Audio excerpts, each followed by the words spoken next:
It's like heads they win, tails you're gonna lose. Win big, mama's fallen angel. Hey everybody, Jeff Stone here with another episode of MagicReviewed.freaking.com. And we're looking at Flip Out, oh I almost revealed the secret, by Joel Dickinson. So, last few reviews, it's just not been great, folks. And this is another one. Okay. What's the effect? Spectator flips an imaginary coin. It's in their hand. There's no coin involved at all. I mean, you could use one if you wanted to. Then, prove that you knew which way it landed, essentially. If you've been into mentalism or magic for any length of time, and right now I said, okay, here's a little thing on the table that's my prediction, and flip a coin. Did you get heads or tails? And you say heads, and I pick up my thing and show you that it says heads. Or you say tails, I pick up my thing and show you that it's tails. What do you think the method is? I think you know, with that kind of a thing, when there's only two options for the outcome of the trick. So I think you know that piece of the information. So that's really what it comes down to, right? It's just, how do you pitch it? Now, there is one outcome, in my opinion, that is better than the other. But there's a thing that Joel does in the trailer, which you'll see. Go watch it so you see exactly what's going to happen. Because the trailer is honest as far as that performance. What's kind of left out is the fact that that's not the way it will always look. But in that particular case, he does say to her, you thought of heads. And he's right. Well, I'm going to guess that you probably know not every performance looks like that. I'll just leave it there. Okay, so that's the effect and method. Product quality. You might want to think about buying a quality product from me. Well, you saw that you get these cards in the trailer. Now I'm going to spread the cards. You ready? Oh, there we go. That's the first time, I'm not kidding, first time I've been able to get them to break loose like that. Okay, so there's another one in there somewhere. There it is. They just don't want to spread. They just don't. Okay, so now, here's where it gets weirder. The cards are sticky and they don't work very well. So or not sticky, but they're like some sort of plastic. They're going to last forever. They're almost like credit card type plastic. It's kind of what it feels like to me. So they will last for a long time, but the product quality is not just about the props themselves. There also is a problem of the stickiness that I just said, and the video. It's 23 minutes, but the first few minutes is him welcoming us back to, it feels like it's some sort of a weekly or regular blog or something like that, video blog, vlog as they say. And then he does some sort of company business where he talks about welcoming aboard a new hire and all this. So it felt very much like sort of a company report that he maybe does to his fans or subscribers or something. And then today we're going to be learning this trick called Flip Out. So it doesn't feel like this was the tutorial that was specifically meant for the release of this product. It was more like, hey, this week we're going to learn this cool trick and here it is, which is fine, but it's a little weird. Then he follows that after the tutorial and everything of Flip Out. There's another trick in there that is a similar kind of a plot where the spectator is given a $10 bill and a $20 bill, and she's to hide one in each hand, a 10 in one hand and a 20 in the other hand. And then you, using pretty much the same scripting and wording and methodology, divine the fact that she put the 20 here and the 10 here or whatever it is. And it's the same kind of thing where half the time you get this miracle. The other half the time you got to do, some gaslighting. That's probably the best way to put it. Both tricks are like that. You have 50% of the time you have a miracle. The other 50% of the time you got to do a little bit of gaslighting. There's one other thing about the product quality I should mention. In the trailer, they seem to imply something about you show this card that says, will you pick heads or tails? Notice that it says, will you pick? Look at that. And then you lay it on the table next to these two cards, the heads and the tails cards, right?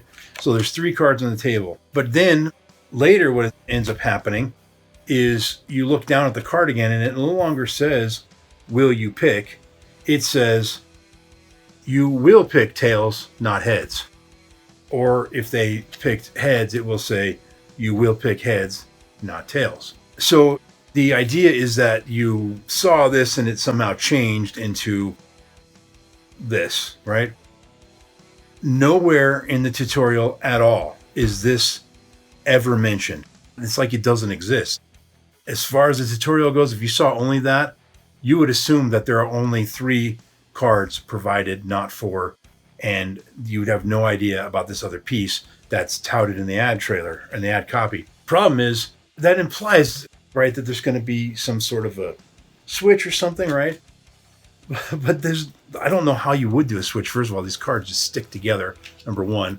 Number 2, if that is the method, it's not taught. And it's just nowhere. It's not there. So it's a little messy. Now, let's just say this doesn't exist, right? What he kind of does in the tutorial, he shows this card and he sort of obscures it and misreads it to them, right? He says, will you pick heads or tails? And he kind of holds it like that and just tells them that's what it says. And then he leaves it on the table in front of them. And I think that's a reasonable thing to do. I think that's okay. So this piece of it, if you saw in the trailer, he named to her, you're thinking of heads. That's a 50-50, works sometimes, works doesn't. Then you saw he did something with these cards. Well, you do the something with the cards, whether they picked heads or tails, and it's the exact same something, but you just change your verbiage. That's where the gaslighting comes in. And in one of the cases, the verbiage is more reasonable and easy to believe. In the other case, it's not. So this is a little iffy. The naming what coin they have is a little iffy. The final piece, the only one that's actually sort of like, yeah, there's proof, is this. Because it will either say, you will pick the heads, not tails, or it will say, you will pick tails, not heads. That will have been like in the open the whole time, sort of, right? There's still a little sneaky something you got to do depending on how it goes. So there is a case where you have a pretty darn good miracle where you say it's the heads up in their hand, and this thing has been in plain view saying it will be heads.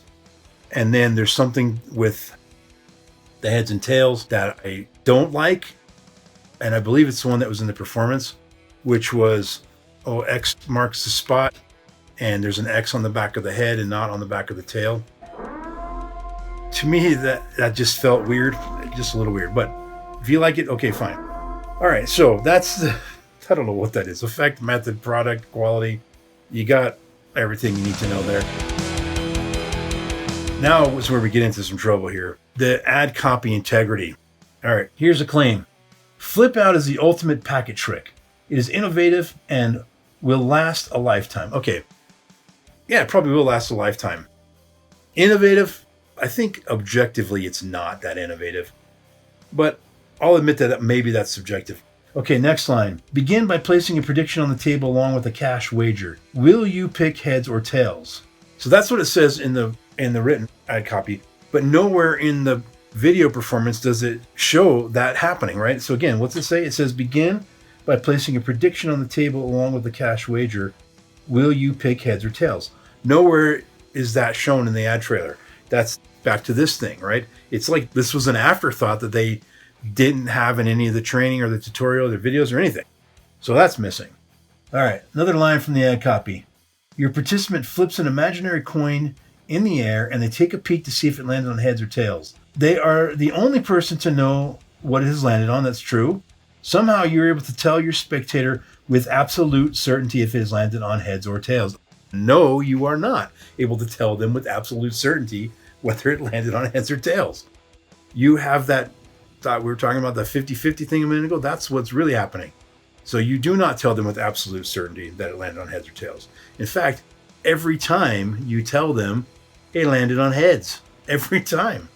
So guess what? You're not going to be right every time. That's where the gaslighting comes in. So don't tell me that you can tell them with absolute certainty every time. Okay. You finish by distorting everybody's memory when they look back at the written message It was never a question, right? Remember, will you pick? That was the question. You distort their memories. When they look back, it was never a question. It was a statement that influenced the entire outcome. And again, the statement would be, you will pick, rather than will you pick. Well, no. Nowhere is that explained, taught, alluded to in the video, the trailer, the tutorial, nothing. Just not there. Before I look at the next piece, I will mention it is possible that maybe they did mention this in the trailer, but it's definitely not in the tutorial. That I'm 100% sure of. So you have to go back and watch the trailer again, because I'm not going to do that. Okay, so now let's look at the next piece. It says, ideal for professional and social environments, shows close up and in a casual setting. Okay, I agree with most of that, assuming you are going to do the trick, which I'm not for sure.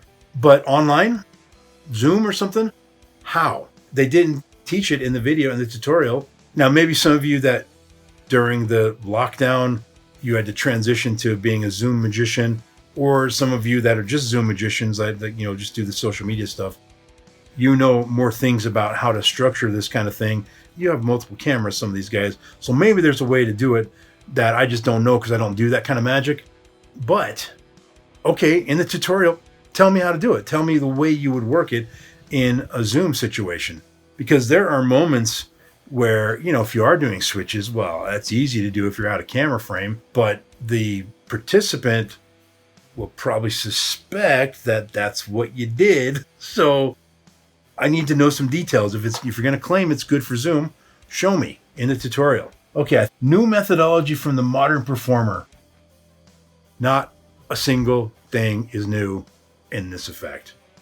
It's things combined that have existed, and maybe there's even something to be said about the cleverness and the innovation of it being all combined, but none of it's new. All of these ideas and variations of them have been done before.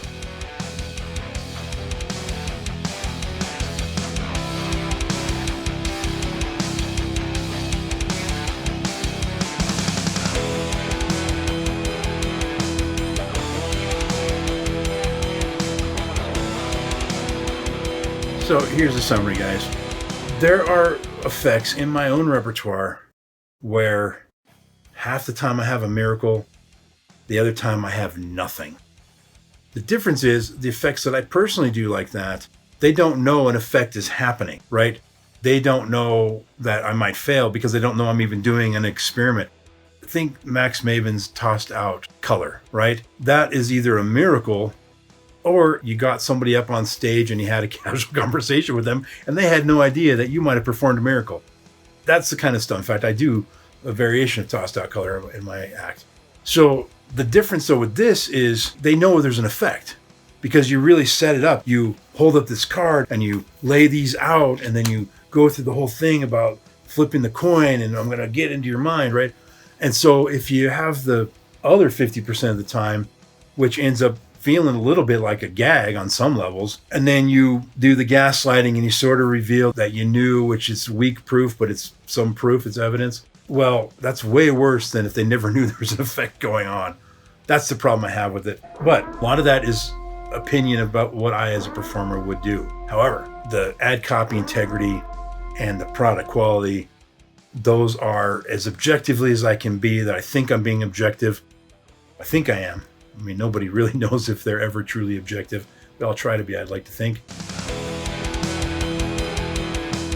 When it all comes down to it, final verdict, 2.5 stars, stone status of rubble. Whether that star rating's accurate or not, you've heard everything you need to know to make a decision as to whether or not you want to buy this product. So let's stop talking about this and let's get on to your favorite thing of the day, which is the random iTunes song of the moment. But while you're listening, like, share, subscribe, comment, enough of that stuff.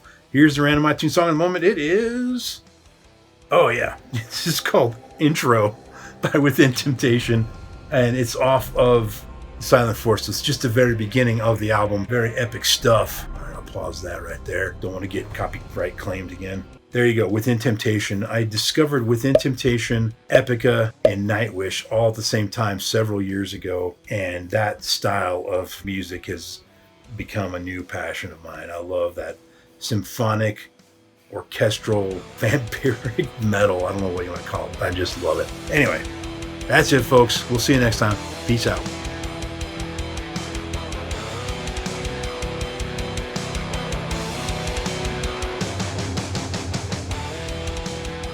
Now, maybe those who are Zoom magicians or that have done, had to switch to Zoom style magic during the pandemic and all that stuff or whatever, the pandemic. I didn't say that out loud, did I?